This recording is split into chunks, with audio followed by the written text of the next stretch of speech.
Good morning to everyone. I am Rifa from 10th A. As you all know, I am here to represent my presentation on the topic federalism. मैंने अपनी presentation को 5 हिस्सों में divide किया है. सबसे पहले हम पढ़ेंगे फेडरलिज्म के बारे में, then characteristics of federalism, then types of federalism, then how federalism practice and what make India federal country. तो सबसे पहला है फेडरलिज्म. फेडरलिज्म क्या है? ये federalism is a system of government in which power is divided between central authority and the country. Now characteristics of federalism. Federalism में क्या होता है, जो जहाँ वहाँ पे 2 या 2 से ज़्यादा गवर्नमेंट वर्क करती हैं सेम सिटीज़न के लिए, और the jurisdiction of the respective levels of tiers of government are specified in constitution. हमारे कॉन्स्टिट्यूशन में ये अमेंडेड है पहले से ही कि हर स्टेट की गवर्नमेंट की अपनी खुद की एक जुरिडिक्शन होगी. अगर कोई गवर्नमेंट कोई फंडामेंटल प्रोविज़न या फिर कोई लॉ चेंज करना चाहती है तो वो खुद से लॉ चेंज नहीं कर सकती. इसमें स्टेट गवर्नमेंट और सेंट्रल गवर्नमेंट दोनों का कंसेंट होना ज़रूरी है. जब भी कोई लॉ या फिर कोई फंडामेंटल प्रोविज़न चेंज हो सकता है. कोई भी गवर्नमेंट अकेले ये चेंज नहीं कर सकती. हमारे कॉन्स्टिट्यूशन में ये फेडरलिज्म वर्ड यूज़ नहीं किया गया, बट जो फीचर्स हैं फेडरलिज्म के वो सारे फीचर्स हमारे कॉन्स्टिट्यूशन में बताए गए हैं, जो हमारे इंडिया को एक फेडरल कंट्री भी बनाता है. हमारा इंडिया एक सेमी फेडरल कंट्री है, और अगर किसी स्टेट के बीच में लड़ाई हो जाती है, कोई कॉन्फ्लिक्ट आता है, कोई स्टेट कहता है कि क्या होगा और कोई दूसरा स्टेट कहता है, तो अगर उनके बीच में कोई कॉन्फ्लिक्ट आता है तो इसमें जुडिशरी का एक बहुत बड़ा रोल होता है. सुप्रीम कोर्ट इसे हैंडल करता है, और इनके जो सोर्स ऑफ रेवेन्यू होते हैं अलग अलग लेवल ऑफ गवर्नमेंट के, ये स्पेसिफाइड होते हैं इनकी फाइनेंशियल ऑटोनॉमी के लिए.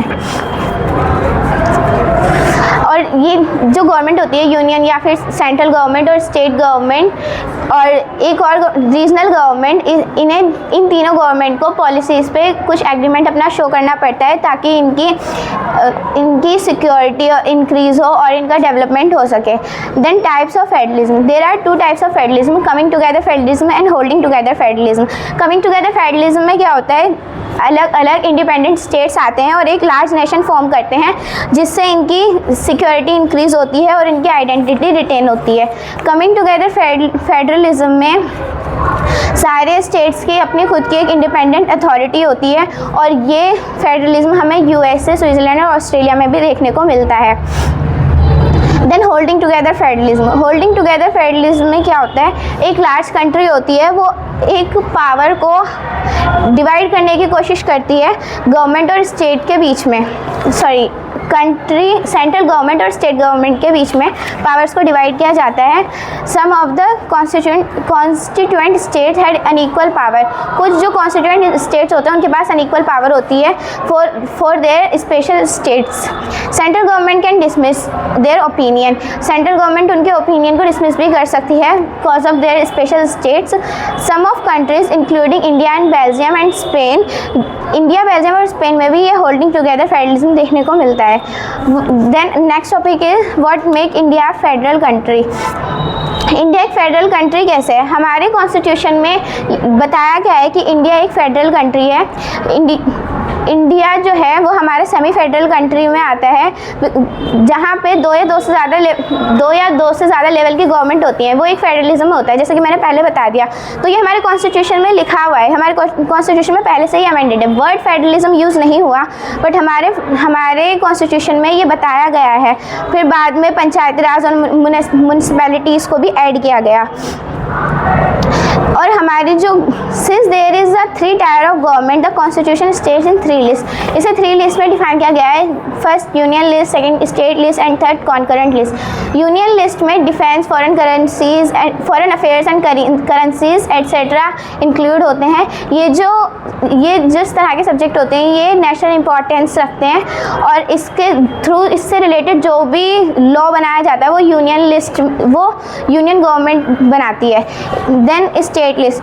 Subject like police, commerce, irrigation and etcetera are covered into this list, and subject are of states and local importance. ये जो स्टेट्स होते हैं ये सब्जेक्ट जो होते हैं लोकल इम्पोर्टेंस होते हैं, और इनके रिलेटेड जो भी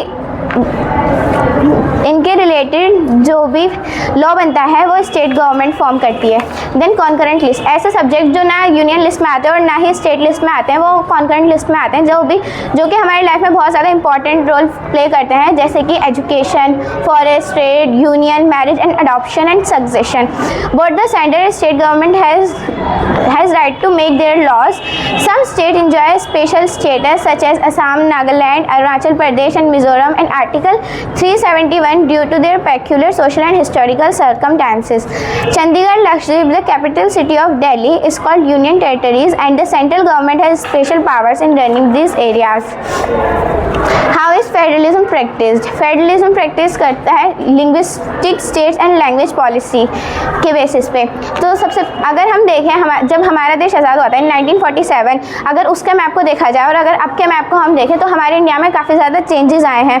हमारा जो पहले इंडिया था, पहले हमारी जो कंट्री थी, उसमें से क्या हुआ, बहुत सारी बाउंड्रीज गायब हो गई, बहुत सारे नए स्टेट्स बन गए और हमने ये देखने को मिला जो पीपल एक लैंग्वेज बोलते हैं उनके लिए एक अलग स्टेट बना दिया गया और एक स्पेसिफाइड उनके लिए एक स्टेट बना दिया गया। तो बहुत सारे चेंजेस आए हमारे मैप में, हमारे इंडिया में, जब हमारा देश आज़ाद हुआ था, जब से लेके अब तक। और ये जो चेंजेस आए इससे हमारे इंडिया में हेल्प भी हुई। हमारा जो देश है वो एक यूनाइटेड कंट्री बन गया है फॉर दिस फेडरलिज्म।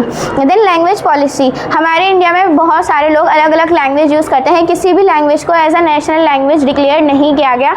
हमारे इंडिया में जो हिंदी है वो एक ऑफिशियल लैंग्वेज है, बट कोई भी लैंग्वेज नेशनल लैंग्वेज नहीं है। So this is my presentation.